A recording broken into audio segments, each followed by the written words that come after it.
Soy Leonor Fernández. Tengo 70 años. Soy viuda desde hace 6 y vivo sola en una casa de 2 plantas en el barrio de Chamberí, en Madrid, el lugar que mi marido y yo cuidamos durante casi 42 años. Cada mañana preparo una tetera de té negro, abro la ventana y contemplo los plátanos del patio que exhalan finas hebras de niebla. La casa cruje suavemente en las escaleras, huele a libros viejos en el salón, y el reloj de pared siempre adelanta medio minuto, como una costumbre obstinada. Desde que Joaquín falleció, mis 2 hijos regresaron por turnos.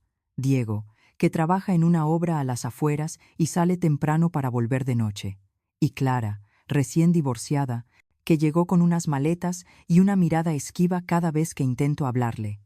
Aquella noche, el tic, tic, del grifo del piso superior pinchaba mi sueño como una aguja. Al amanecer, vi una mancha amarillenta extenderse en el techo del comedor. Será solo una tubería vieja. Me tranquilicé, aunque algo en el pecho seguía inquieto. Busqué en el cajón la tarjeta que Diego me había dado hacía unos meses. Si necesitas a alguien, llama a este número, es de confianza. Trabaja con mi equipo. Marqué. ¿Plomería Rafael? Dígame, respondió una voz grave, firme. Necesito que alguien revise el techo. Creo que hay una fuga. Justo encima está el baño. ¿Dónde vive, señora? Torrijos, Chamberí. En unos 40 minutos estaré allí. Ordené unos libros sobre la mesa del comedor y sequé el agua que seguía filtrándose. Clara aún dormía. Últimamente vivía al revés. De noche despierta, de día oculta bajo las sábanas. Diego ya se había marchado al amanecer. Puse la tetera en el fuego. De pronto sentí frío, no por el viento que entraba por las rendijas, sino por un presentimiento difuso, como si el aire de la casa se hubiera vuelto más espeso. El timbre sonó breve, exacto. En el umbral había un hombre de unos 55 años, de estatura media, cabello entrecano cortado al ras, con un mono azul oscuro y una caja de herramientas manchada de aceite. «¿La señora Leonor?» «Soy Rafael», dijo, tendiéndome una credencial. «Rafael Martín, servicios de fontanería y ventilación». «Pase, por favor».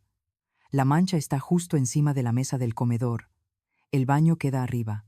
Él miró el techo, tocó la pintura arrugada con la yema de los dedos y subió la escalera. Le seguí, oyendo el tintinear de los tornillos en la caja.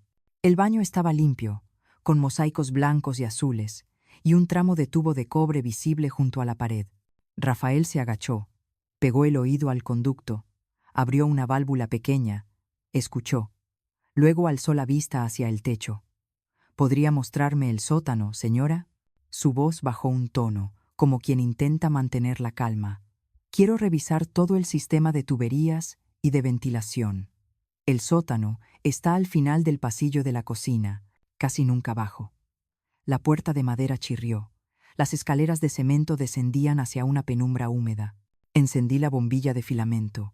La luz amarillenta reveló cajas de cartón apiladas, la maleta vieja de mi marido y un calefactor de aceite que no usaba desde el invierno pasado. Rafael alumbró con su linterna los tubos que cruzaban la pared detrás de la estufa, deslizando la luz por cada unión. Se detuvo un instante, bajó un poco la linterna, moviéndola unos centímetros a un lado. «¿Ahí?», murmuró, sin terminar la frase. «¿Pasa algo?», pregunté, intentando sonar tranquila. Él se irguió, con el gesto serio. «Permítame cortar la corriente un momento». Obedecí. El sótano quedó en un silencio que daba escalofríos. Rafael inspeccionó una vez más y luego me miró. «Podríamos hablar arriba, en la cocina», dijo despacio. «Prefiero explicarlo allí». Subimos. La luz del mediodía se filtraba oblicua por las cortinas, dibujando una franja clara sobre la mesa. Rafael dejó la caja de herramientas, se quitó los guantes, respiró hondo, buscando las palabras. «Señora Leonor, lo que he visto no parece una fuga normal», dijo finalmente. «Hay un sistema extraño, instalado con mucha precisión, conectado al circuito del agua y al conducto de ventilación que llega a su dormitorio. Está escondido detrás de la estufa, pasa por dentro de la pared, como si formara parte de la estructura original. Sentí que la tetera frente a mí se alejaba, como si flotara. «¿Qué ¿Qué tipo de sistema? Algo que sirve para dispersar. Aún no puedo asegurar qué, pero tiene un temporizador y un tubo fino que sale hacia la rejilla del aire de su habitación. No es un aparato doméstico, y desde luego no lo montó un aficionado. ¿Quién haría algo así en mi casa? Mi voz se quebró. Rafael bajó el tono. Tranquila, por ahora no diga nada a nadie. Solo tome sus documentos, algo de dinero, lo imprescindible y salga conmigo unos minutos. Volveremos luego, revisaré con calma y haré fotos. Pero ahora, por favor, vámonos. Miré el techo. La mancha seguía allí, amarillenta, pero ahora parecía una señal. En mi cabeza, los recuerdos se alinearon como piezas de un rompecabezas. Clara con los ojos cansados diciendo, «No te preocupes, mamá, solo necesito tiempo». Diego dejando la llave de repuesto en el estante. «Salgo temprano, vuelvo tarde». Cada detalle inocente se iluminó de golpe, dibujando una línea fina que me apretó el corazón. Se oyeron pasos arrastrados en el piso superior. Clara se estaba levantando. Rafael y yo nos miramos. Él inclinó la cabeza y susurró, «Confíe en mí. Salgamos ahora. Le explicaré por el camino». Tragué saliva y respondí, «De acuerdo. Espéreme». 5 minutos. Subí a mi habitación, abrí el armario, saqué un sobre con documentos, mi tarjeta de identidad, algunos billetes y una bufanda azul del invierno pasado sobre la mesa. Había una foto antigua. Diego, Clara y yo, en San Lorenzo del Escorial, con el sol abrazándonos. La guardé en el sobre con las manos temblorosas. En el espejo, el rostro de una mujer de 70 años me devolvía la mirada, serena durante toda una vida, pero con una chispa nueva en los ojos, una sospecha que ya no podía ocultarse. «Mamá», la voz de Clara resonó desde el pasillo. «¿Con quién estás hablando?» Respiré hondo, intentando sonar tranquila. «Con el fontanero. Solo un pequeño arreglo. ¿Quieres que te ayude?» «No hace falta», respondí más rápido de lo que pensaba. «Quédate descansando». Bajé las escaleras con el bolso bien cerrado en la mano. Rafael abrió la puerta y asintió. Afuera, el sol de Madrid parecía un poco más frío. Ajusté el abrigo, y al cerrarse la puerta detrás de mí, sentí como si una etapa de mi vida se quedara dentro. Salí de la casa junto a Rafael, con el corazón latiendo con fuerza, como si cada paso pudiera despertar un secreto dormido en las paredes. Él abrió la puerta de su vieja furgoneta y con cortesía se inclinó. «Suba, por favor. Solo daremos una vuelta por el barrio. Prefiero no hablar más mientras estemos cerca de su casa». El viento seco del mediodía soplaba con dureza, y las sombras de los árboles se movían sobre el capó. Apreté el bolso con los documentos contra mi pecho. La luz que entraba por la ventanilla hacía que todo pareciera temblar. Rafael conducía en silencio, con los ojos fijos en el espejo retrovisor, como si temiera que alguien nos siguiera. Cuando giró hacia una calle pequeña cerca del Parque Santander, habló por fin. «Señora Leonor, no quiero asustarla, pero lo que vi en el sótano de su casa no es un aparato doméstico. Está instalado con precisión profesional y debió de llevar horas hacerlo. ¿Cree que lo hizo alguien de fuera?» Rafael negó con la cabeza, con voz grave, «No. Es alguien que conoce bien la estructura de la casa, que sabe en qué habitación duerme usted, a qué hora se acuesta y que tiene llave». Apreté el borde del bolso y miré mis manos. Las manchas de la edad temblaban sobre la piel. «¿Está diciendo que fue alguien de mi casa?» Rafael suspiró y me miró de reojo. No quiero sacar conclusiones apresuradas, pero cuando vi las tuberías conectadas directamente al conducto de ventilación de su dormitorio, entendí que ese dispositivo fue puesto allí con intención. No es un fallo técnico ni una broma. ¿Pero por qué? ¿Por qué precisamente en mi habitación? Eso es lo que debemos averiguar antes de que usted pregunte a nadie. Bajé la cabeza. Recordé las últimas noches, los mareos repentinos al levantarme, las veces que desperté sin poder respirar bien, el leve olor metálico en el aire que atribuía a la calefacción. Nunca se lo conté a nadie, ni a Clara ni a Diego. El vehículo se detuvo frente a una pequeña cafetería en la calle Fuencarral. «Descansemos». «Un momento», dijo Rafael. «Le dibujaré el esquema para que lo entienda». Dentro del local había pocas personas, leyendo el periódico. Me senté frente a él, escuchando el sonido de la cucharilla al chocar con la taza, un ruido simple pero inquietante. Rafael sacó del bolsillo una hoja doblada, la extendió sobre la mesa. Eran líneas trazadas a lápiz. El plano del sótano, el sistema de tuberías, la estufa y un pequeño círculo rojo marcando un punto. Aquí señaló, encontré el dispositivo. Está conectado a 2 tubos finos que suben directamente al conducto de ventilación de su habitación. Tiene un temporizador electrónico y unos pequeños recipientes con un líquido amarillo pálido. No los abrí, pero el olor era fuerte. Supongo que es algún tipo de compuesto químico o gas comprimido. Negué con la cabeza, buscando una explicación lógica. Quizás sea un desodorante o algo para enfriar el aire. Diego contrató obreros para revisar la ventilación, hace 2 años, cuando murió mi marido. Puede que dejaran algo instalado sin decirnos. Señora Leonor, dijo Rafael con voz suave pero firme, llevo 30 años en este oficio. Sé distinguir un sistema de seguridad de algo diseñado para ocultar su propósito. Quien lo instaló conoce los horarios de la casa, la cantidad de aire que circula y la ubicación exacta de su dormitorio. Me temo que es una trampa. Sentí como si me colocaran una piedra helada en el pecho. ¿Está diciendo que alguien quiere hacerme daño?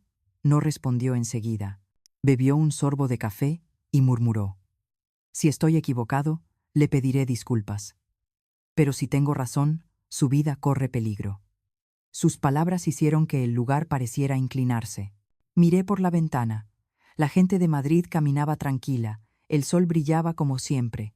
Nadie imaginaba que una mujer sentada allí temblaba ante la idea de que su propia casa pudiera ser una trampa. Respiré hondo, intentando mantener la voz firme. ¿Qué debo hacer ahora?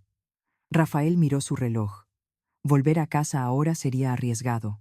¿Tiene a alguien cerca? ¿Alguna amiga, vecina o familiar? Negué lentamente. Solo tengo a mis 2 hijos, Diego y Clara. Entonces no les diga nada, al menos hasta que estemos seguros. Hizo una pausa, bajando la voz. Esta noche volveré al sótano, solo. Llevaré mi cámara y un medidor de gases. Si confirmo que es tóxico, avisaré a la policía. Mientras tanto, quédese en un lugar seguro, un hotel o la casa de alguna amiga. Guardé silencio. Cada palabra suya me alejaba un poco más de la rutina que conocía, pero lo más aterrador era que empezaba a creerle. Señora Leonor añadió, ¿ha notado algo extraño últimamente? ¿Alguien entrando en la casa sin avisar, cosas fuera de sitio o la sensación de ser observada? Pensé un momento. Clara había entrado varias veces a mi habitación con la excusa de recoger la ropa, aunque yo aún podía hacerlo sola. Diego preguntaba seguido, ¿has dormido bien, mamá? ¿Te sientes mareada últimamente? Frases que antes sonaban tiernas, ahora me dejaban un sabor amargo. Me llevé una mano a la frente y suspiré. Si tiene razón, ya no sé en quién puedo confiar. Rafael dejó el papel frente a mí y dijo con firmeza, confíe solo en lo que vea con sus propios ojos. Y si algo le parece fuera de lugar, no se quede allí ni un minuto más.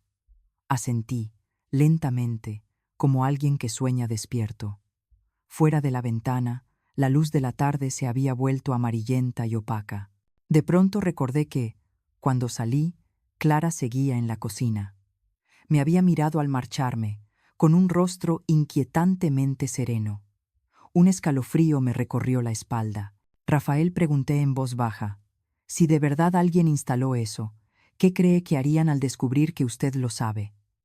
Él me miró, y en sus ojos ya no pudo ocultar la preocupación. Creo que intentarían borrar las huellas lo antes posible. Apreté el bolso sobre mis piernas.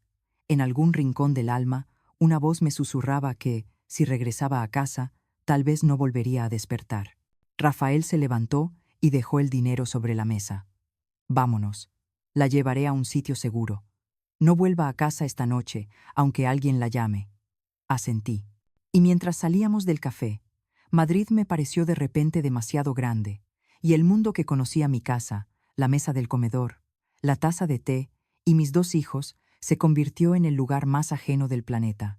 Aquella tarde, Rafael condujo hasta un pequeño hotel en la calle Arapiles, a unos 15 minutos de mi casa, aunque me pareció otro universo. Volveré al sótano en cuanto anochezca, dijo. Quédese aquí y descanse un poco. Si alguien la llama, especialmente de su familia, no diga dónde está. Asentí, pero el pecho me pesaba. Cuando la puerta se cerró, el silencio era tan profundo que podía oír los latidos de mi corazón. Jamás imaginé que llegaría el día en que tendría que esconderme de mi propio hogar, el mismo donde había vivido 40 años. Me senté junto a la ventana, mirando los últimos rayos del sol sobre los tejados de enfrente. En mi mente aparecieron recuerdos. Diego llevándome un plato de sopa por la noche, diciendo con ternura, «Mamá, cómelo, lo he hecho para ti». O Clara los fines de semana, entrando en mi habitación con una taza de café.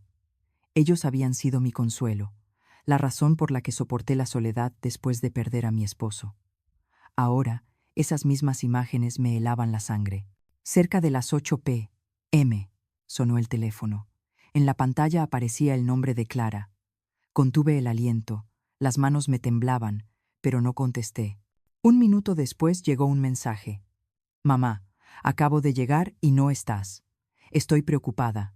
¿Con quién saliste?» La voz dulce de mi hija resonó en mi cabeza, pero esa pregunta, «¿Con quién saliste?», me dio miedo. ¿Cómo sabía que no estaba en casa? Rafael tenía razón. Me estaban vigilando. A las 9:30 p.m. El teléfono volvió a sonar. Esta vez era Rafael. «Señora Leonor, estoy en el sótano de su casa». La puerta estaba cerrada con llave desde fuera. Tuve que entrar por el respiradero lateral. Pero escuche bien. Lo que acabo de ver aquí. Su voz se interrumpió. Respiraba con dificultad. «¿Qué pasa, Rafael?» «No vuelva a casa». «Se lo repito. No vuelva». Encontré un dispositivo metálico, del tamaño de una caja de galletas, conectado directamente al sistema de ventilación de su habitación. Me quedé aturdida, casi dejando caer el teléfono. ¿Qué tipo de dispositivo? Un difusor automático. Tiene un temporizador y 3 pequeños recipientes con líquidos de distintos colores: amarillo pálido, verde y transparente. Los tubos van hasta el conducto del techo de su dormitorio. Si no me equivoco, está programado para liberar el gas por intervalos, sobre todo por la noche. Sentí que el corazón se detenía. Pero, ¿por qué en mi habitación? ¿Por qué no en otro sitio? Porque es donde pasa más tiempo, ¿no? Y es donde respira ese aire cada noche. No pude responder. Rafael continuó. «Tengo un detector de gases. ¿Adivina qué encontré? Hay rastros de cloropicrina y acetona, 2 sustancias tóxicas que, en dosis bajas, causan desorientación y alteraciones neurológicas. Si la exposición es prolongada, la víctima sufre fatiga, pérdida de memoria, debilitamiento del sistema inmunitario y, finalmente, un paro cardíaco mientras duerme. Nadie sospecha nada, porque los síntomas parecen propios de la edad o de una enfermedad crónica». Me quedé sin fuerzas. Recordé los últimos meses: dolores de cabeza, mareos, insomnio, confusión con los días. Creí que era el clima o los años, pero en realidad estaba siendo envenenada en mi propia habitación, donde cada noche rezaba frente a la foto de mi esposo. «¿Está seguro, Rafael?», pregunté con voz ronca. «Ojalá me equivocara, señora Leonor, pero esto no puede aparecer solo. Está instalado con precisión, requiere conocimiento técnico». Y hizo una pausa. En el marco metálico hay restos de barro y cemento fresco. Alguien lo colocó durante las reformas, hace no más de 2 años. 2 años, justo cuando Diego remodeló el baño e instaló las nuevas ventilaciones. La habitación del hotel comenzó a girar. Me aferré al borde de la mesa. ¿Puede quitarlo? No ahora. Si lo toco, podría activar un mecanismo de liberación rápida del gas. Necesito herramientas especiales y otro técnico. Pero escúcheme. Debe llamar a la policía inmediatamente. «No», exclamé en un susurro. «Si de verdad fueron Diego o Clara, sabrán que descubrí todo. Podrían hacer algo aún peor». Hubo un silencio breve al otro lado. «Lo entiendo», dijo Rafael. «Entonces, necesitamos pruebas. Tomaré fotos, muestras del líquido. Cuando tenga suficiente, iré yo mismo a la comisaría. Usted solo manténgase a salvo». Asentí, aunque dentro de mí todo era caos. ¿Cómo era posible? Mis propios hijos, uno que estudiaba junto al fuego, la otra que me tomaba la mano en el funeral de su padre, podrían haber calculado cada respiración mía. Rafael envió otro mensaje. Saldré de su casa en 10 minutos. Si ocurre algo extraño, la llamaré. Dejé el teléfono sobre la mesa, temblando. El mundo a mi alrededor se deformaba. Los recuerdos se volvían irreconocibles. Me pregunté cuántas noches había inhalado ese veneno sin saberlo. Quizá cada cansancio, cada olvido de dónde dejé las llaves, no eran la vejez, sino las manos de alguien que me estaba matando poco a poco. Saqué la foto familiar, la tomada en la Navidad del año pasado. Diego sonreía, con la mano apoyada en mi hombro. Clara inclinaba la cabeza, los ojos brillantes. Todo parecía tan cálido, tan en paz. Ni una sola señal del mal. La miré, tanto tiempo que las lágrimas me nublaron la vista. De pronto, el teléfono vibró. Un nuevo mensaje del número de Diego. Mamá, acabo de pasar por casa y vi la furgoneta del fontanero afuera. ¿Quién es ese hombre? ¿Dónde estás? Todo mi cuerpo se paralizó. Rafael seguía en el sótano. Él lo había descubierto. El corazón me latía con fuerza. Llamé a Rafael, pero no respondió. Cada segundo que pasaba era una aguja clavándose. Entonces el teléfono sonó, no era él, era Clara. Mamá, estoy muy preocupada. ¿Por qué no vuelves? Vi a ese fontanero entrar en casa y luego desaparecer. ¿Lo conoces? Su voz seguía dulce, afectuosa, pero debajo de esa suavidad escuché algo distinto. Vigilancia. Respondí en voz baja, intentando sonar natural. Es del servicio de aguas. Lo mandó Diego para revisar las tuberías. Salí un rato a tomar aire. ¿Dónde estás? Voy a buscarte. No hace falta, cariño. Estoy cerca. Colgué antes de que mi voz se quebrara. Un pensamiento me atravesó como un relámpago. Si Rafael tenía razón, esa noche cuando descubrieran que yo sabía la verdad, todo cambiaría para siempre.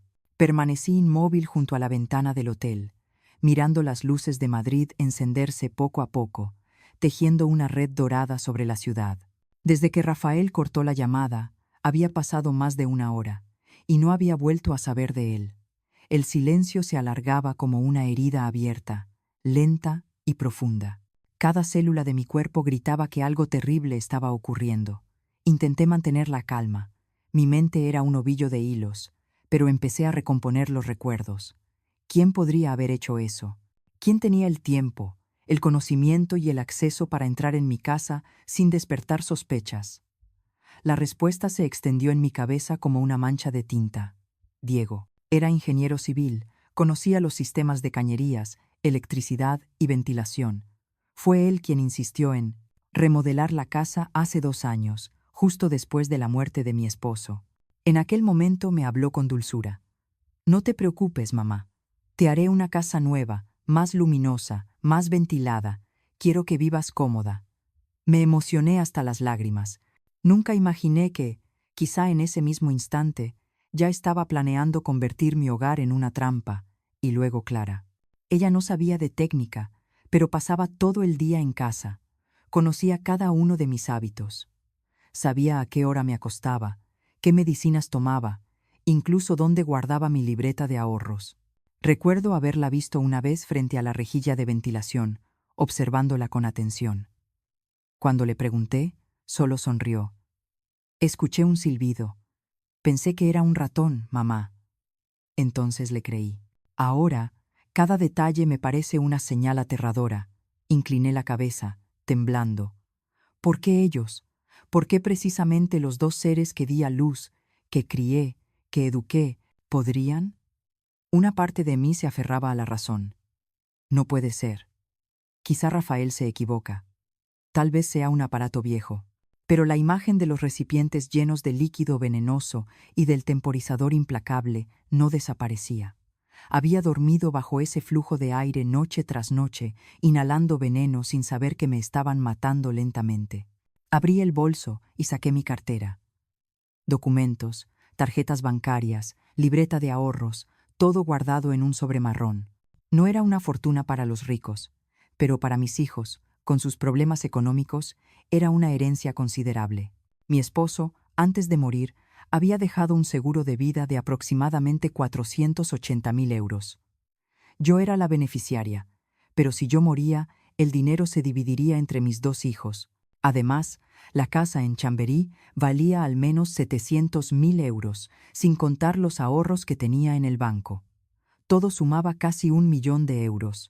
Recuerdo haberle dicho a Clara una vez: cuando yo muera, ustedes no tendrán que preocuparse por nada, solo quiero que se quieran. Ahora lo entendía. Quizás esa frase fue la invitación al desastre. El teléfono vibró suavemente, la pantalla se iluminó. Un mensaje de Rafael. Ya salí de su casa. Ellos han vuelto. Respondí enseguida. ¿Está a salvo? Sí, pero hay algo que debes saber. En el sótano encontré una factura de materiales.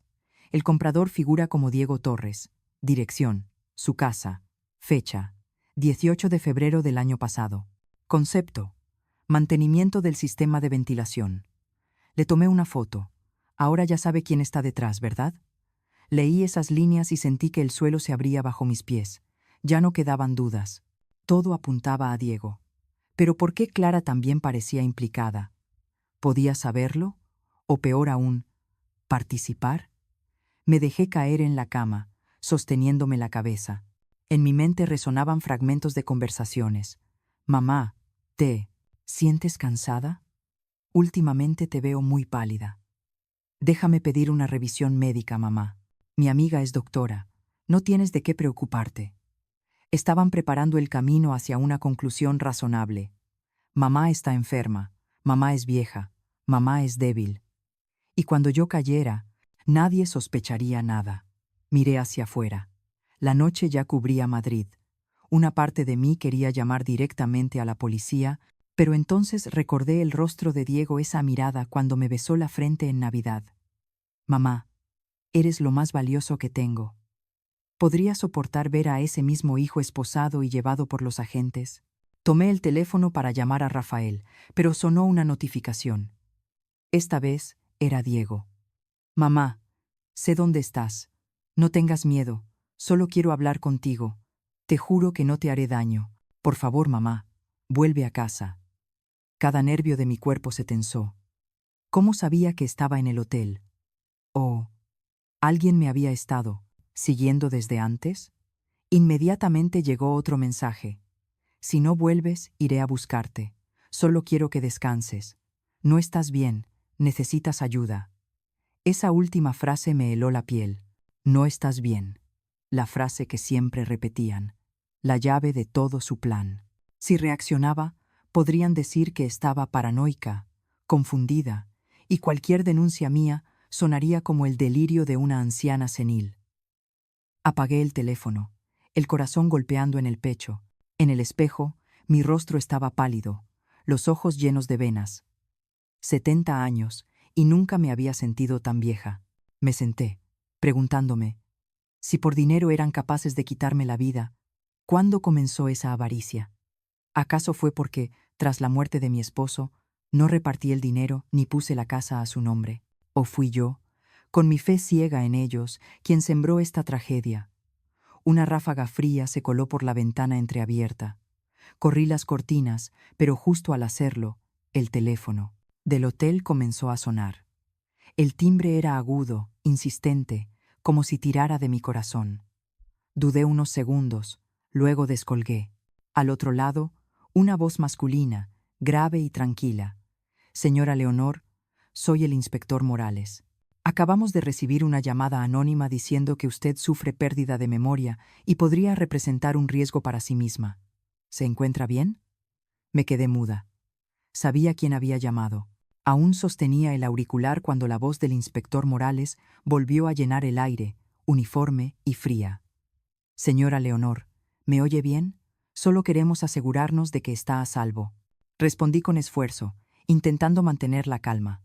Estoy bien, señor. Solo necesito descansar un poco. Perfecto. Pero hemos recibido información de que presenta desorientación y delirios. Si usted lo autoriza, podemos enviar a un médico para revisarla.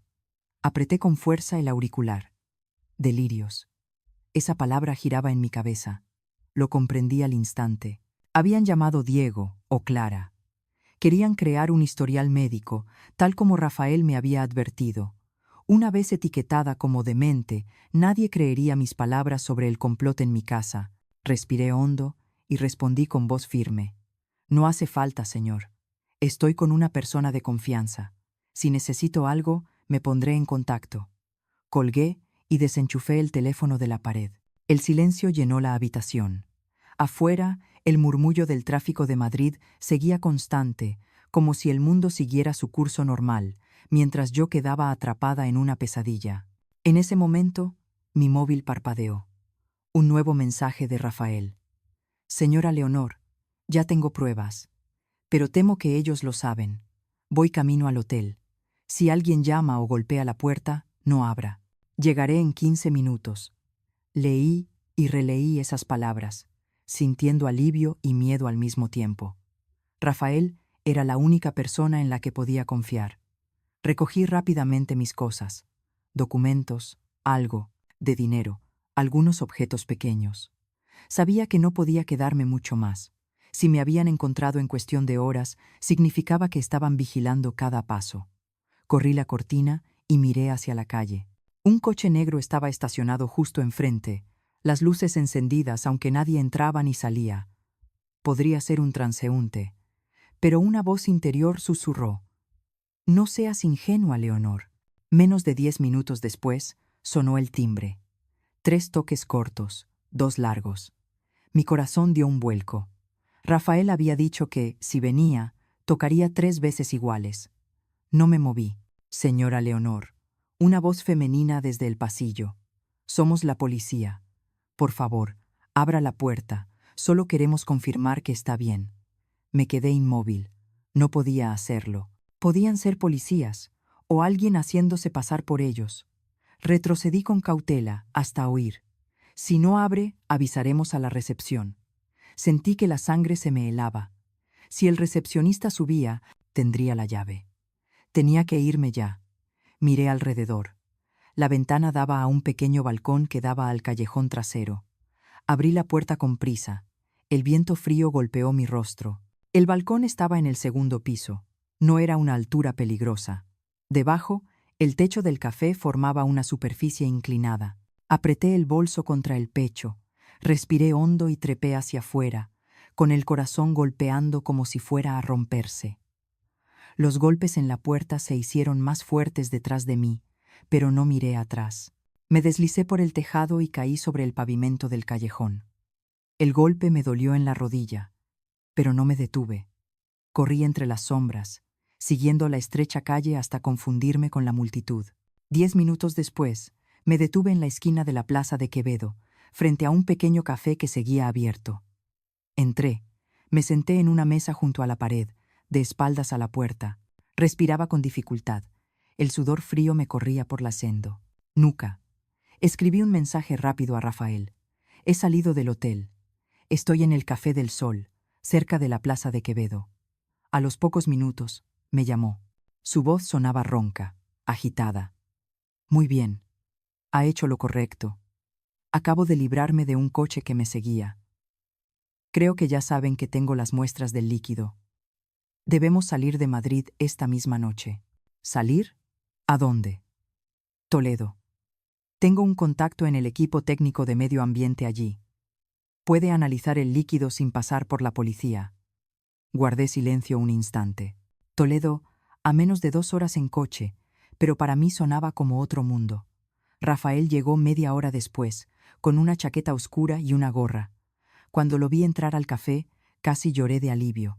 Miró alrededor y me hizo una seña. Vamos. Dejé el coche en el aparcamiento trasero. Aún no han identificado mi matrícula. Durante el trayecto fuera de Madrid, ninguno de los dos habló. La noche cubría todo. A lo lejos, las luces de la autopista pintaban destellos ámbar sobre el rostro tenso de Rafael. Yo miraba por la ventanilla. La ciudad que tanto había amado, donde creí que envejecería en paz, quedaba atrás, hundida en la oscuridad. Cerca de la medianoche, cuando salimos de los límites urbanos, Rafael habló. Señora Leonor, Sé que esto es cruel, pero debe prepararse. Cuando tengamos los resultados del análisis, tendrá que aceptar una verdad desnuda, que sus hijos ya no son las personas que usted conocía. Asentí, con lágrimas que caían sin sonido. Ya no me quedaban sollozos. Tras unos minutos de silencio, susurré: «Si descubren que sigo viva, ¿qué harán?». Rafael respondió despacio, sin mirarme: «Depende de su desesperación, señora Leonor. Pero alguien capaz de planear una muerte lenta no se detiene solo porque el plan haya sido descubierto». Un escalofrío me recorrió el cuerpo. Miré hacia la carretera, que se extendía infinita frente a nosotros. El viento nocturno entraba por las rendijas, helándome los huesos. Apreté el bolso contra mi pecho, allí estaba todo lo que me quedaba: documentos, dinero y la única foto familiar. Pasé los dedos por los rostros de Diego y Clara, sonrientes, iluminados por una luz que ya no existía. En ese momento, juré en silencio: sobreviviré. Descubriré la verdad. Y si realmente eran ellos los hijos que amé más que a mí misma, entonces yo misma pondría fin a esta partida. El coche se perdió en la oscuridad, dejando Madrid atrás como una herida abierta. Llegamos a Toledo cuando el reloj del salpicadero marcaba casi las 2 a.m. La carretera de piedra serpenteaba por la colina, y las luces de las casas antiguas teñían el cielo de violeta oscuro.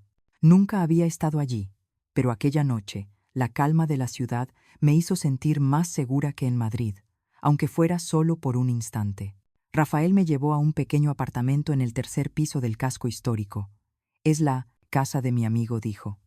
«Se llama Sergio. Era técnico ambiental, ahora jubilado. Tiene un laboratorio pequeño en la planta baja». La puerta de madera se abrió y apareció un hombre delgado, de cabello blanco y gafas gruesas. Me miró con una mezcla de curiosidad y compasión. Rafael no perdió tiempo. Abrió su bolsa y colocó sobre la mesa 3 frascos sellados con líquidos de distintos colores y una bolsa con fragmentos metálicos del conducto de ventilación. «Necesitamos saber qué es esto», dijo con urgencia, «y el resultado cuanto antes». Sergio asintió sin preguntar y desapareció en el laboratorio. Mientras esperábamos, Rafael me ofreció una taza de té caliente. Mis manos temblaban tanto que apenas podía sostenerla. No sabía si era miedo o agotamiento. «Señora Leonor, descanse un poco», me dijo suavemente. «Mañana sabremos la verdad. Pero por favor, no conteste ninguna llamada». Asentí, pero pocos minutos después, mi teléfono volvió a vibrar. Era Clara. Primer mensaje: «Mamá, no entiendo por qué desapareciste así.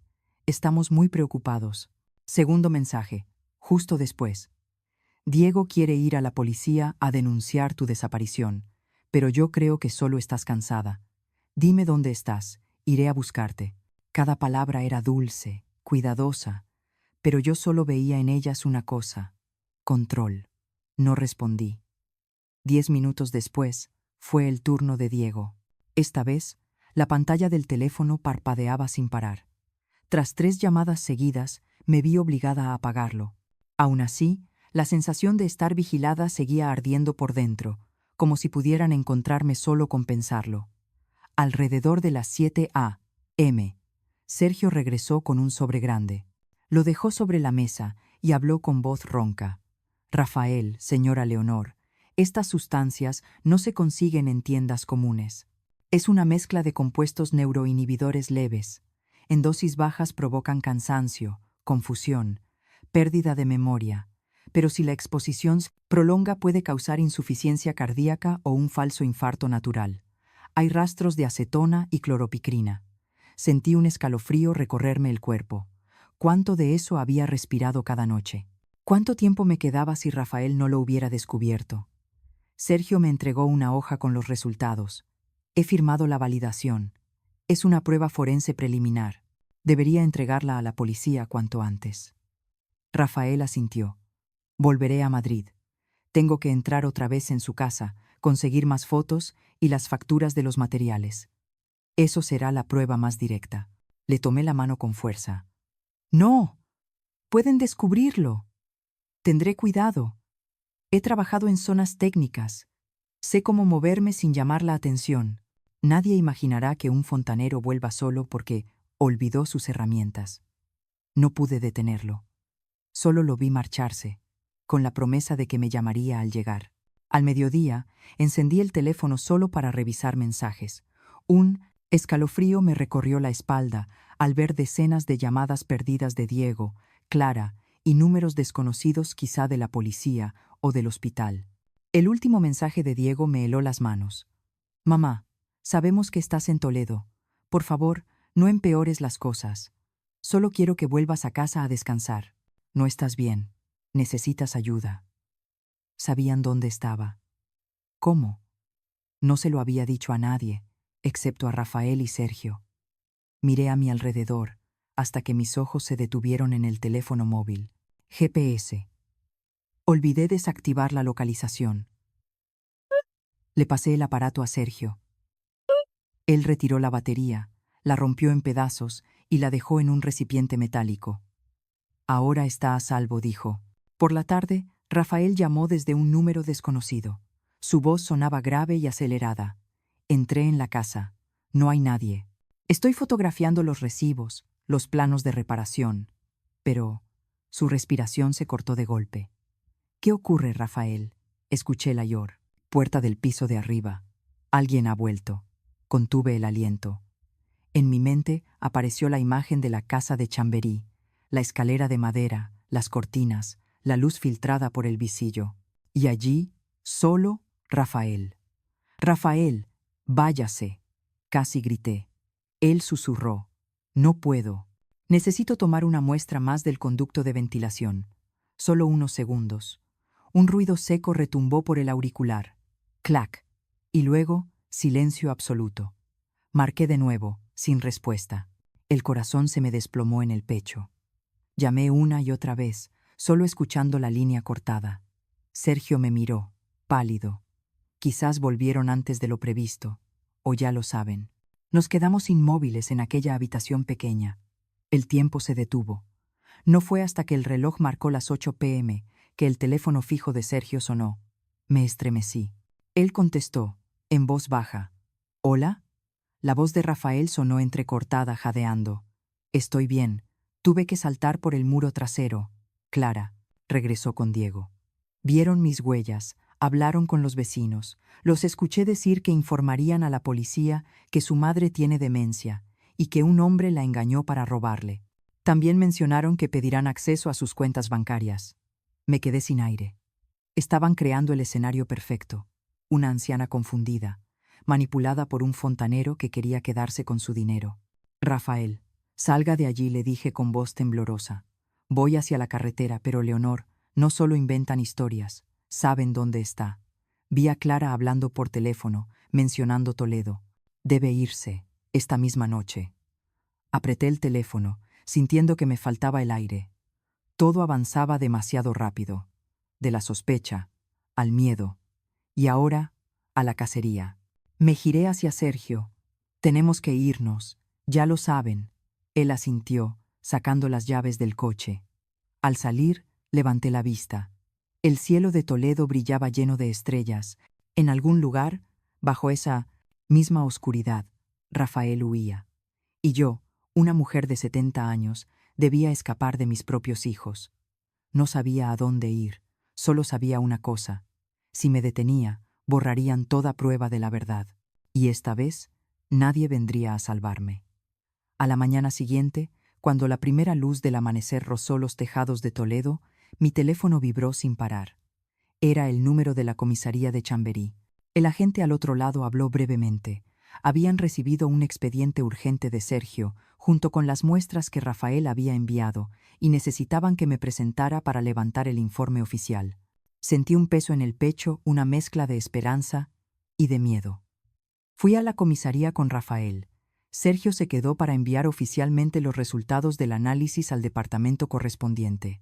La sala de interrogatorios era pequeña, la luz fría, pero por primera vez en muchos días sentí que alguien me creía, que tenía herramientas, que la ley estaba de mi lado.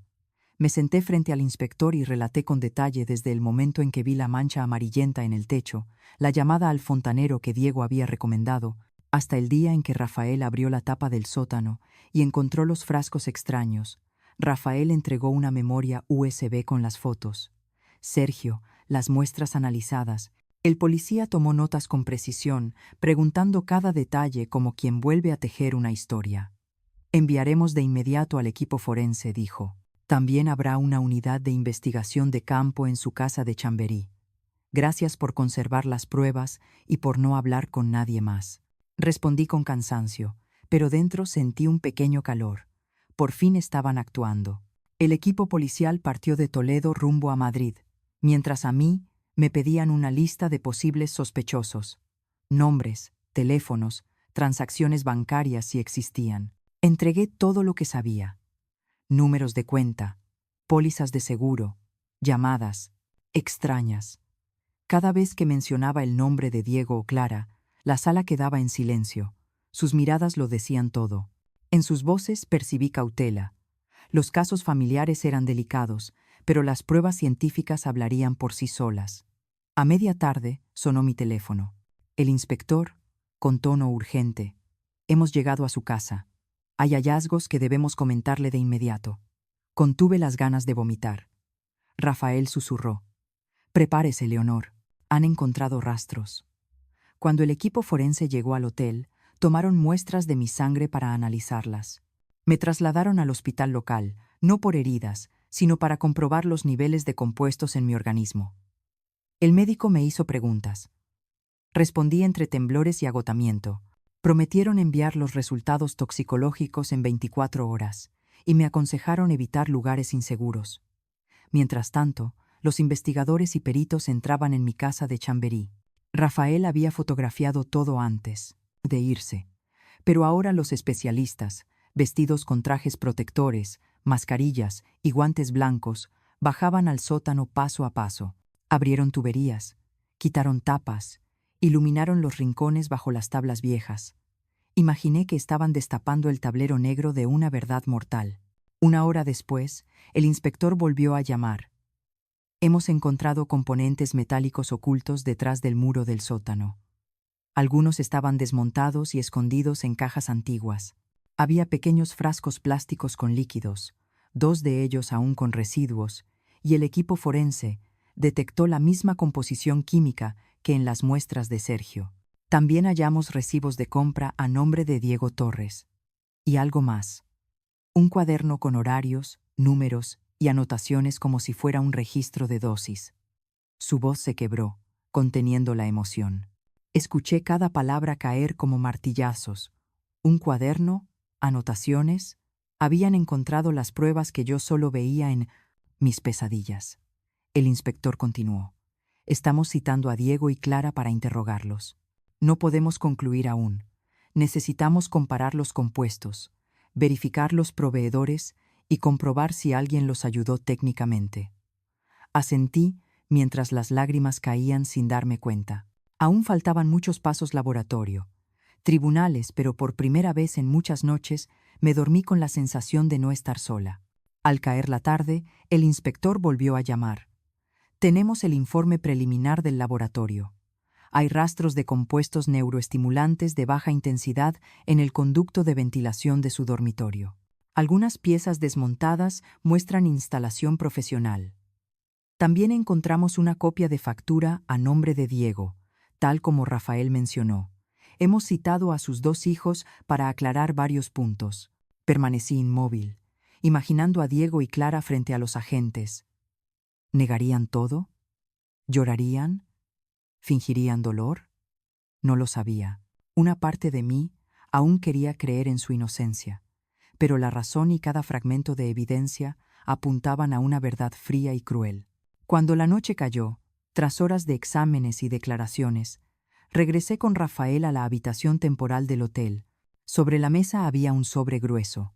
El inspector me había dejado copias de las pruebas, fotos del sótano, informes, imágenes de los frascos incautados.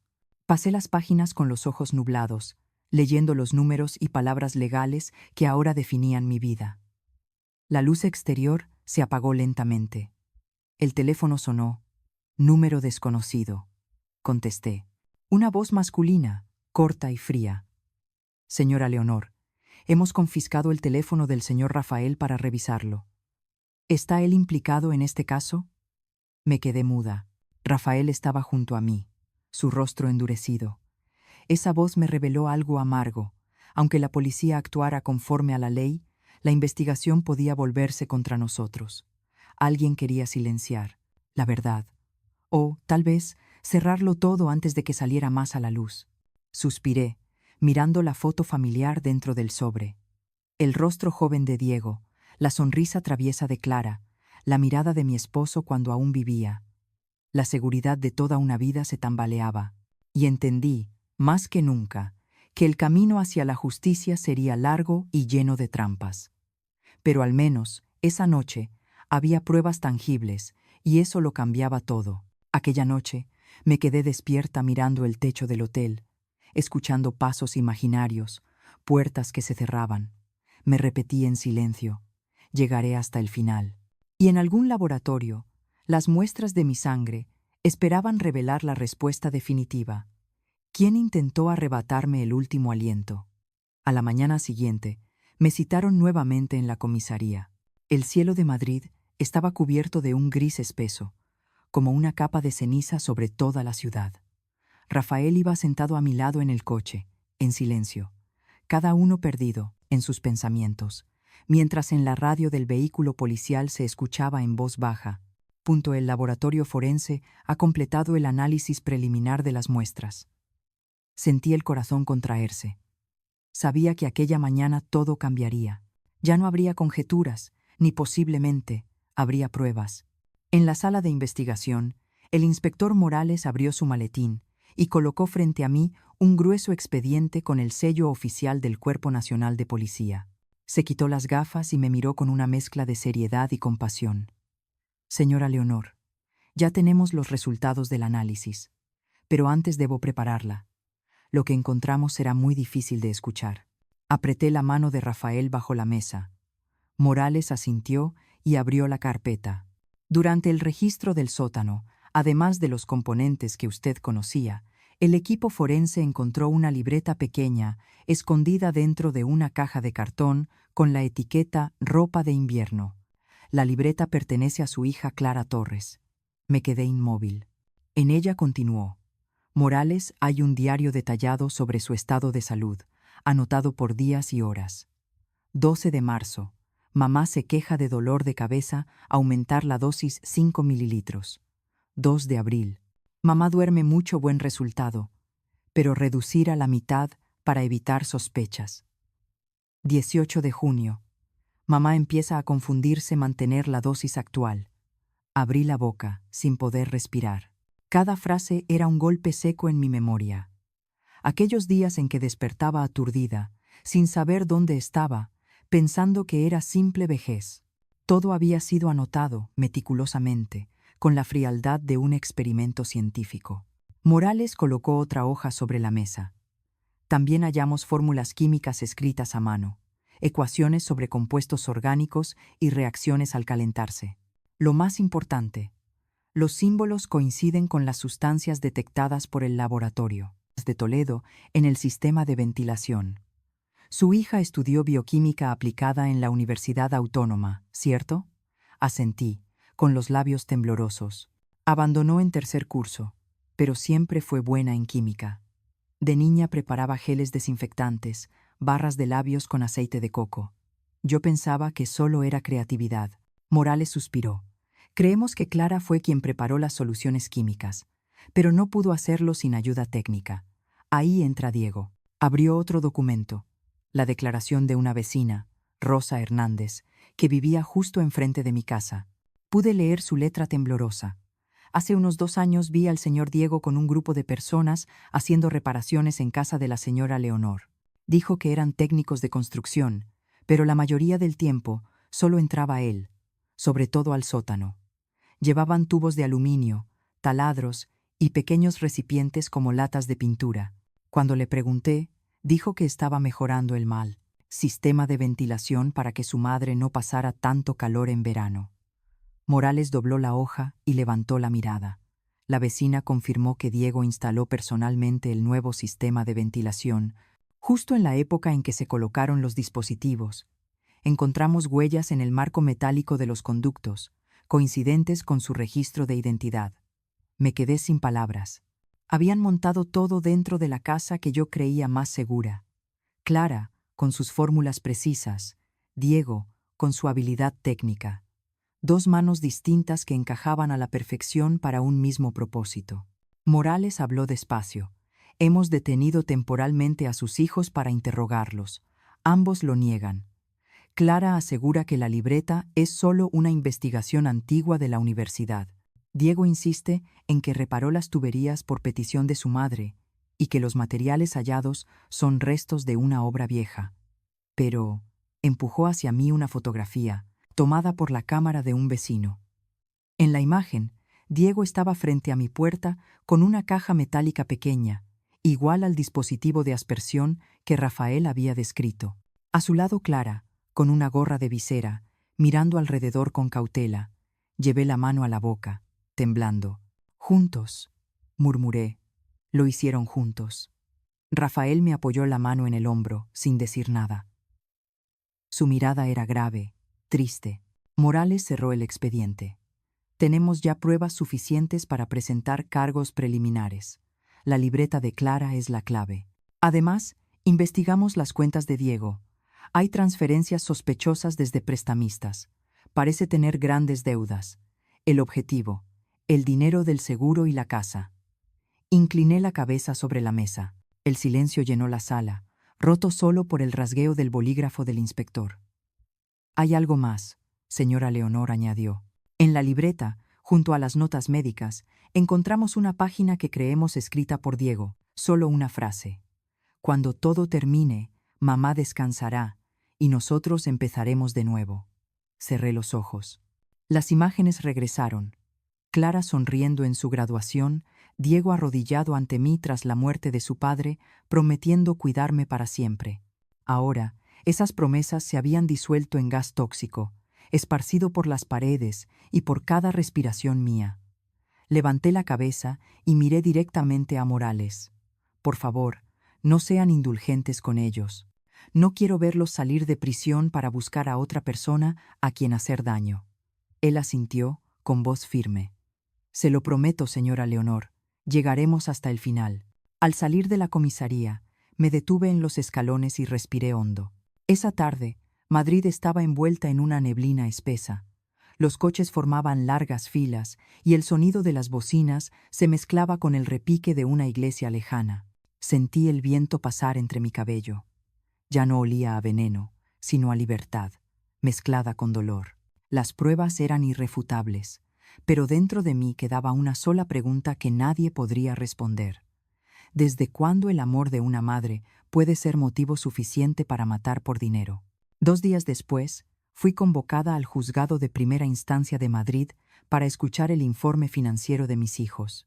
Cuando el investigador colocó el expediente frente a mí, sentí como si me apretaran el pecho con fuerza. Sabía que dolería, pero no imaginaba cuánto. En la parte superior estaba el extracto bancario de Diego Torres. Las transferencias, las deudas, las cifras en rojo parecían una mancha de sangre sobre el papel blanco. El inspector leyó despacio. Tiene al menos 3 préstamos personales por un total superior a 200.000 euros, la mayoría provenientes de entidades de crédito no oficiales. Una de ellas tiene vínculos con un grupo de prestamistas violentos del barrio de Lavapiés. Hemos interrogado a un hombre llamado Eladio, quien fue a casa de Supurco, la señora Leonor, el mes pasado para hablar con Diego. Admitió que cobraba deudas en nombre de ese grupo. Cerré los ojos. Recordé cuando Diego me mintió diciendo: «Un amigo del trabajo necesita un préstamo urgente. ¿Puedes ayudarme, mamá?». No lo hice. Y ahora sabía la verdad. Ese amigo era el cobrador, y mi nombre era el escudo con el que él cubría sus deudas. El investigador pasó al segundo expediente. En cuanto a Clara Torres, tras su divorcio, el tribunal otorgó todos los bienes al exmarido por pruebas de infidelidad.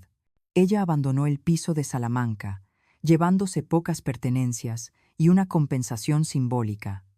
Durante ese tiempo, Estuvo desempleada y vivía del dinero que usted le daba. Asentí. Sí, yo pagaba sus facturas de luz, agua y hasta las clases de cocina que decía necesitar para empezar de nuevo. Nunca imaginé que, en esos mismos meses, ella y Diego planeaban matarme a mí, la única que todavía confiaba en ellos. El investigador dejó el bolígrafo sobre la mesa, con tono grave. Hemos verificado la póliza de su seguro de vida. Los beneficiarios son Diego y Clara, partes iguales. El valor asciende a 480.000 euros, más la casa en Chamberí, estimada en unos 700.000, y los ahorros que superan los 300.000. En total, más de 1,5 millones de euros suficiente para saldar las deudas de Diego y permitir a Clara recomenzar. La sala quedó en silencio.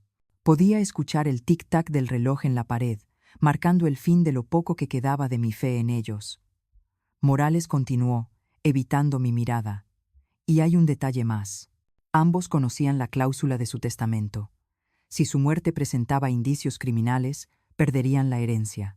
Por eso eligieron el método más seguro, un envenenamiento lento, con síntomas propios de la vejez, para que el fallecimiento pareciera natural. Me quedé sin aire, todo encajaba. ¿Por qué Diego insistía en que fuera al médico?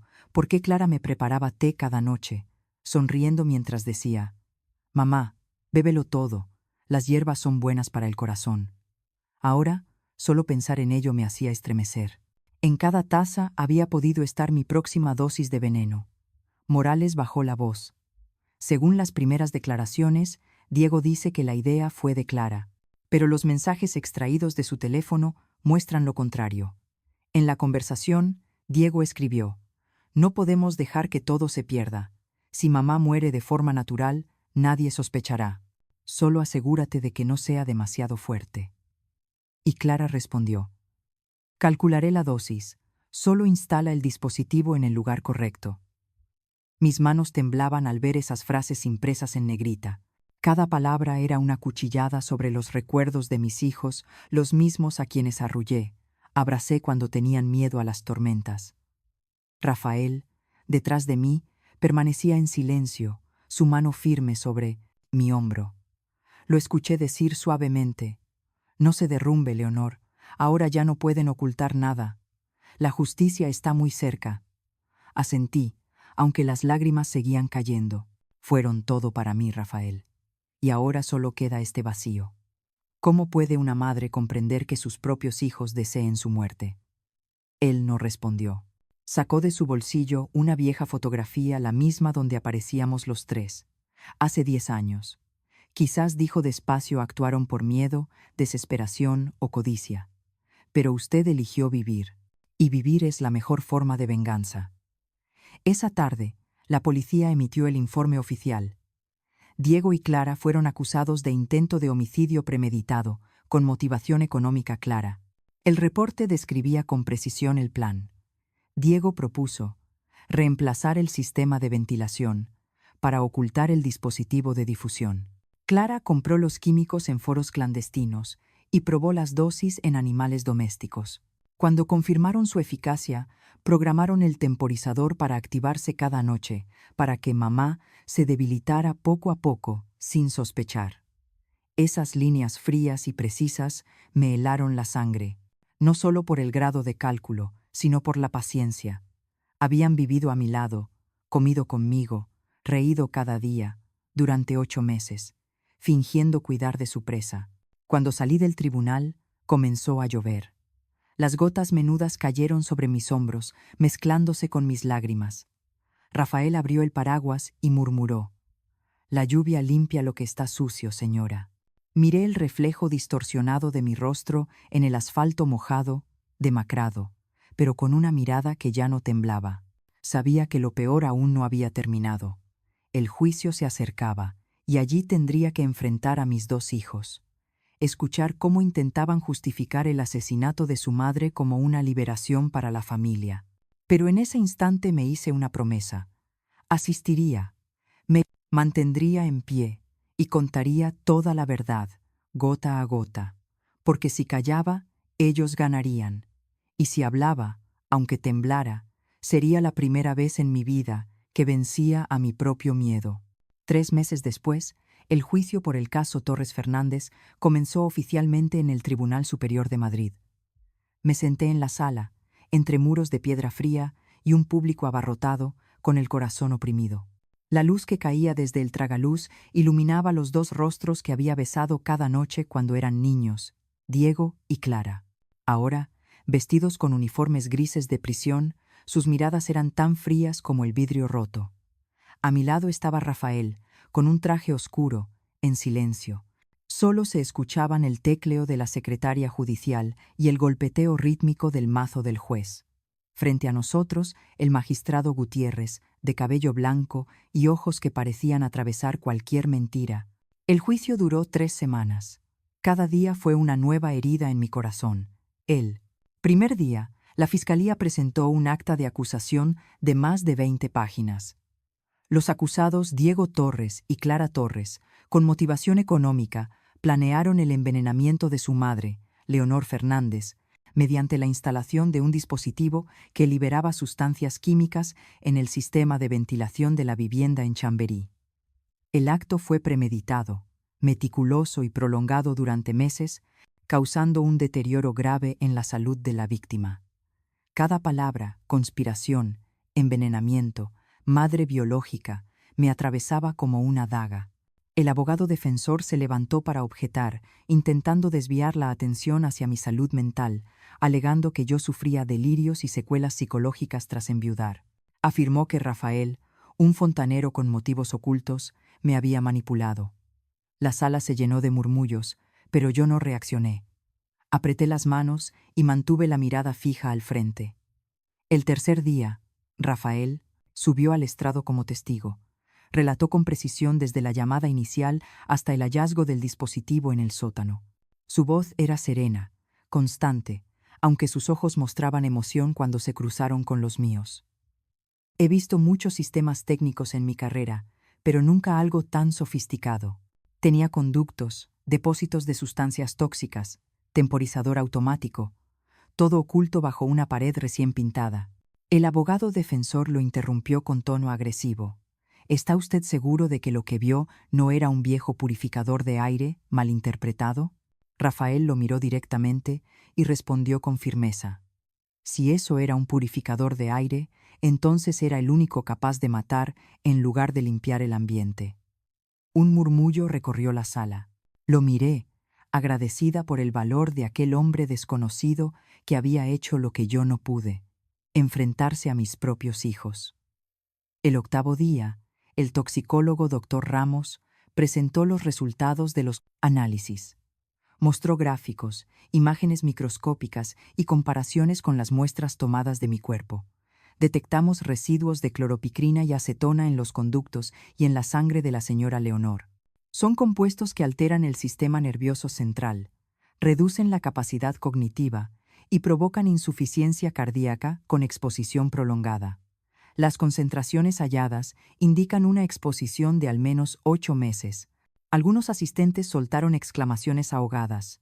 Yo permanecí inmóvil, escuchando como si hablasen de otra mujer, una que dormía cada noche respirando veneno, creyendo vivir en paz. El abogado de Clara intentó rebatir débilmente. Esas sustancias podrían proceder de otra fuente, tal vez de alguna reforma antigua. El doctor Ramos negó con frialdad. No. La estructura molecular coincide exactamente con la mezcla descrita en las fórmulas del cuaderno de la acusada Clara Torres. No hay margen de coincidencia casual. Todas las miradas se dirigieron hacia Clara. Ella se mantuvo erguida, los labios temblorosos, y finalmente bajó la cabeza para evitar mi mirada. El 12º día declaró la vecina Rosa Hernández. Contó cómo Diego había realizado reparaciones 2 años atrás, entrando solo al sótano con tubos metálicos y pequeños recipientes, diciendo que era para mejorar el aire. Me pareció raro, dijo, porque siempre cerraba la puerta con llave. Cuando le pregunté por qué, se rió y dijo que era para que su madre no se cayera. Ahora entiendo por qué. Al otro lado, Diego negó con una sonrisa irónica. Cuando se le permitió hablar, respondió con una calma que helaba. Pero ella siempre ha creído en los demás más que en mí. Toda su vida ha sido así, desconfiada, imaginando enemigos donde no los hay. Toda la sala quedó en silencio. Miré a mi hijo, aquel en quien alguna vez creí, el que debía ser fuerte y proteger a la NAF. Familia. Ahora usaba el amor y la fragilidad de su madre como un arma. El juicio duró 3 semanas, con más de 20 testigos, cientos de páginas de documentos y pruebas técnicas.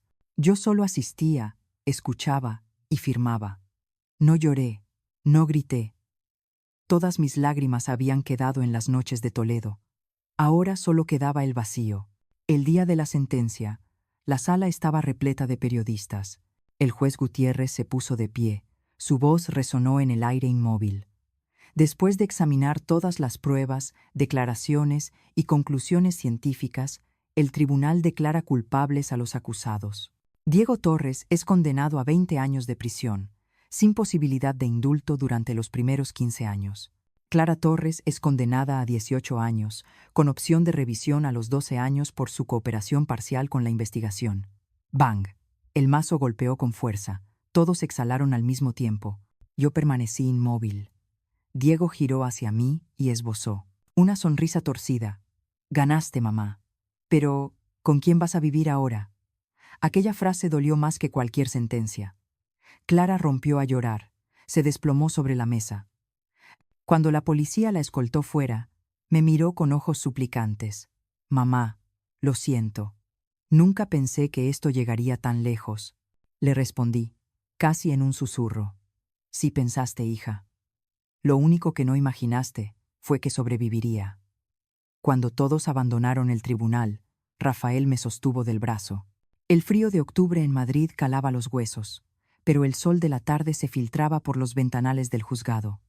Miré hacia arriba y suspiré. La justicia se había cumplido, pero no existía victoria alguna para una madre en esa sala. Perdí a mis 2 hijos, mi casa, y la fe en la sangre que me unía a ellos. Solo me quedaba una cosa, la verdad. Y a veces, en un mundo lleno de mentiras, la verdad es lo único que mantiene latiendo el corazón de una madre.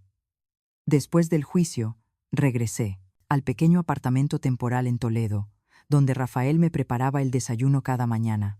El lugar tenía solo 2 ventanas y una mesa de madera oscura, pero era más cálido que la amplia casa de Madrid, ese infierno dulce de palabras falsas. Durante las primeras noches, me despertaba empapada en sudor. En mis sueños volvía a estar en la habitación de Chamberí, escuchando el ventilador girar, oliendo el té de hierbas que Clara me ofrecía, sintiendo cómo el pecho se me cerraba.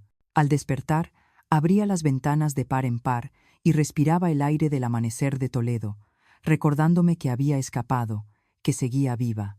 El médico dijo que necesitaría al menos 1 año para recuperarme por completo de la exposición prolongada a los químicos. Seguí sus indicaciones. Tomaba mis medicinas, comía ligero y caminaba cada mañana junto al río Tajo. Al principio, cada paso me mareaba, pero Rafael siempre caminaba a mi lado, sosteniendo mi mano como si temiera que me desvaneciera. No es debilidad, Leonor me decía. Es solo tu cuerpo aprendiendo de nuevo a confiar en la vida. Yo sonreía, aunque por dentro seguía vacía. 2 meses después del juicio, decidí vender la casa de Chamberí. Cuando el agente inmobiliario fue a tomar fotos, no pude entrar. Esa casa, donde recibí a mis hijos del hospital y celebré los cumpleaños de mi esposo, ya no era más que la cáscara de recuerdos envenenados. Le pedí a Rafael que gestionara todo. Solo dije, no quiero volver allí, ni una sola vez. Él comprendió y no hizo preguntas. Cuando la venta se cerró, recibí una suma menor de lo esperado, pero suficiente para empezar de nuevo. Entonces, Rafael sugirió, debería irse de Madrid. Esa ciudad guarda demasiadas sombras. Busque un lugar con sol, con mar, donde pueda respirar sin recordar el veneno. Lo miré con una sonrisa triste. ¿El mar? A mis 70 años, nunca imaginé que empezaría de nuevo junto al mar. 1 semana. Después, tomamos el tren hacia Málaga. Fueron 6 horas atravesando colinas de viñedos y campos infinitos de olivos. Cuando el tren se acercó al Mediterráneo, la luz azul inundó el vagón como un bautismo. No dije nada, solo apoyé la mano en el cristal, sintiendo cómo el dolor se disolvía poco a poco. Alquilé un pequeño apartamento en Pedregalejo, frente al mar. Cada mañana abría las ventanas para escuchar las olas golpeando las rocas y dejar que el aire salado llenara mis pulmones. Allí ya no era Leonor, la víctima, sino una mujer mayor que aprendía a vivir de nuevo. Rafael se mudó definitivamente a Málaga poco después. Abrió un pequeño taller de reparación de aires acondicionados y tuberías, y pasaba por mi casa todos los días. No por lástima, sino como un compañero de camino, a veces silencioso, a veces torpemente gracioso. Una tarde, mientras regaba mis macetas de lavanda en el balcón, Rafael llegó con una pequeña bolsa. «Un regalo para usted», dijo, colocándola sobre la mesa. La abrí. Dentro había una pequeña vasija de cerámica blanca, igual a la que Clara usaba para preparar mi té, pero llena de sal marina y arena. Él sonrió. Pensé que debía tener algo para reemplazar los viejos recuerdos por otros nuevos, como cambiar el veneno por sal, lo que mantiene viva a la gente. Lo miré durante mucho tiempo. No pude decir una sola palabra. Solo sentí mis lágrimas caer sobre la sal del frasco, disolviéndose en el sabor salado de dos cosas: el mar y el dolor. El tiempo pasó, y mi salud comenzó a mejorar. Los dolores de cabeza desaparecieron. Mi memoria ya no era una niebla espesa.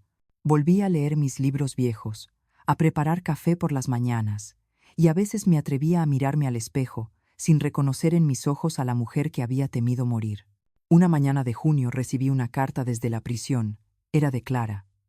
«Mamá, sé que ya no confías en mí, pero quiero que sepas que cada día en la cárcel pienso en tu mirada durante el juicio. No te pido perdón, solo deseo que comas, que vivas, que estés sana, porque eso es lo único que ya no puedo recuperar». Doblé la carta sin responder. Ya no sentía rabia, pero tampoco podía perdonar. El perdón requiere más tiempo del que me queda de vida. Por las noches, Rafael y yo solíamos caminar junto al mar. Él me contaba historias sobre su madre, una mujer envenenada por su propio hermano para quedarse con la herencia. Quizás esa pérdida compartida nos unía de una forma silenciosa. No había amor romántico entre dos ancianos, sino una calma complicidad entre dos almas que conocían la traición. Una noche, Rafael preguntó: «Si pudiera volver atrás, ¿habría preferido no saber la verdad? ¿Seguir creyendo que ellos la querían?». Guardé silencio unos segundos y respondí: «No. Prefiero conocer la verdad y sufrir, antes que vivir en una mentira y morir poco a poco. La verdad es cruel, pero me salvó». Él sonrió con suavidad. «Entonces ya ha ganado, Leonor. No en un tribunal, sino dentro de su propio corazón». Miré hacia el mar. Sobre el agua, la luz de la luna formaba una senda de plata que se perdía en la distancia. Quizás, después de tantos años, realmente creía que la vida, aún con traiciones y pérdidas, podía empezar de nuevo, en una mañana de brisa marina y paz interior. Esa noche, al cerrar las puertas del balcón, Rafael ya se había marchado. Solo quedaba el sonido de las olas. Puse una mano sobre mi pecho y escuché los latidos constantes. Una parte de mí había muerto con mis hijos, pero la otra, la que todavía creía en la luz y en las personas, seguía viva. Y en la penumbra suave de la noche, comprendí algo que solo se aprende al borde de la muerte. Nadie puede envenenar un corazón que ha elegido perdonarse a sí mismo. 3 meses habían pasado desde mi mudanza a Málaga. El mar otoñal era de un azul profundo. Las olas respiraban, lentas como alguien en meditación. Seguía mi rutina: levantarme temprano, caminar por la arena húmeda, mirar el amanecer y regresar a mi pequeño apartamento, donde todo estaba tan ordenado y silencioso que a veces me daba miedo. Una mañana, mientras preparaba té de menta, el cartero llamó a la puerta. Sonrió y me entregó un sobre marrón con un sello rojo difuminado por la humedad: Institución Penitenciaria de Alcalá de Henares. Me quedé inmóvil, sosteniendo el sobre sin abrirlo. El corazón me latía con fuerza, no por miedo, sino porque sabía que estaba a punto de leer palabras para las que aún no estaba preparada. Dejé el sobre la mesa y lo observé como si fuera una vieja herida que volvía a sangrar. Después de unos sorbos de té, lo abrí. La letra era suave, inclinada, la misma de Clara. «Mamá, sé que dudarás antes de leer esta carta, pero te ruego que no la tires. No busco justificarme. No hay palabras que borren mi culpa. Cada noche, cuando las luces de la celda se apagan, sueño que estás en la cocina, sirviéndome té, preguntando si estoy cansada. Ese sueño me hace querer gritar, porque en él sigues siendo dulce, y yo soy la traidora. No sé cuándo empezó mi error. Tal vez cuando comencé a temer la pobreza, a temer perder, a mirarme al espejo y ver solo vacío. Perdóname, mamá. No me perdones ahora, solo vive, porque eso es lo único que aún no puedo reparar. Leí hasta la última línea, con la mano temblando. Las lágrimas cayeron, no por compasión, sino por la amarga certeza de que lo comprendía demasiado tarde. Clara escribió todo aquello que, si me lo hubiera dicho a tiempo, podría haberla salvado de ese camino. Doblé la carta y la guardé en el cajón junto a mis viejos papeles. No respondí. Dentro de mí, una voz murmuraba: el perdón no significa olvidar, pero no perdonar es permitir que el recuerdo te devore. Esa tarde, Rafael vino a visitarme. Le conté sobre la carta. Guardó silencio unos segundos y luego dijo: Clara está empezando a entender. No todos los que están en prisión llegan a ese momento, Leonor. Tal vez sea el primer paso para recuperar la parte humana que perdió. Asentí, aunque el peso seguía dentro. Susurré: ¿y Diego? Ni una palabra, ni una línea. Es como si me hubiera borrado de su vida. Rafael me miró con comprensión. El silencio, a veces, es más cruel que la mentira. Esa noche, cuando Rafael se fue, me quedé en el balcón escuchando el mar. La luz de la luna se extendía sobre el agua, fría y hermosa. Pensé en mis dos hijos, una, expiando su culpa en soledad, el otro, refugiado en el silencio. Y yo la madre sentada entre ambos vacíos, sin saber hacia dónde seguir. En los días siguientes, empecé a escribir. No cartas para enviar, sino cartas para mí misma. Anoté cada recuerdo, cada detalle que alguna vez pasé por alto. Recordé a Diego de niño, cuando su padre lo regañaba y corría a abrazarme las piernas, suplicando: «Mamá, no dejes que papá se enfade conmigo». Y sin embargo, con los años, aquel niño aprendió a esconderlo todo tras una sonrisa, aprendió a ganarse la confianza de los demás y luego traicionarlos en silencio. Recordé a Clara, la muchacha que amaba tanto la química que se olvidaba de comer, la que decía: «Quiero crear medicinas para los pobres». Y aquel sueño se transformó en un arma silenciosa, usada contra la misma madre que la alimentó. Escribí hasta que las manos me dolieron y el papel se empapó con mis lágrimas. Cada línea era una pregunta.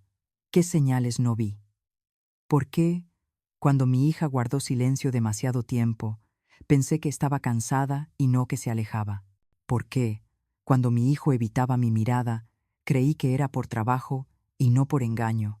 No había respuestas suficientes. Quizás porque en el amor de madre, la fe ciega es un instinto. Una madre siempre quiere creer que sus hijos son buenos, incluso cuando todas las pruebas gritan lo contrario. Una tarde de octubre decidí escribirle de vuelta a Clara. No sabía por dónde empezar, así que fue una carta breve. Clara, he leído tu carta. Sé que ahora vives dentro de las consecuencias que tú misma creaste, y espero que aprendas algo de ello. No puedo perdonar todavía, pero no te odio.